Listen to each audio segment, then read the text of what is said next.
দেশের শেয়ার বাজারে ধারাবাহিকভাবে দেশি ও বিদেশি বিনিয়োগকারীর সংখ্যা বাড়ছে। মে মাসে ৪,৫০০-এর বেশি বেনিফিশিয়ারি ওনার্স বিও হিসাব বেড়ে গেছে। মে মাসের প্রতি কার্যদিবসে গড়ে বিও হিসাব বেড়েছে ২৭১টি। এখন স্থানীয় বিনিয়োগকারীদের পাশাপাশি বিদেশি ও প্রবাসী বিনিয়োগকারীর সংখ্যা বাড়লেও গত এপ্রিল মাসে কমেছে।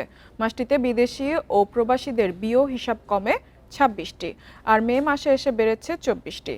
Central depository Bangladesh limited CDBL এর তথ্য অনুযায়ী বর্তমানে শেয়ার বাজারে বিনিয়োগকারীদের বিও হিসাবের সংখ্যা দাঁড়িয়েছে ১৬,৬৫,৭৪১টি।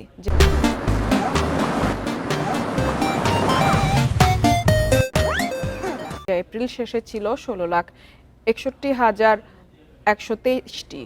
এই হিসেবে মে মাসে শেয়ার বাজারে বিও হিসাব বেড়েছে ৪,৬১৮টি।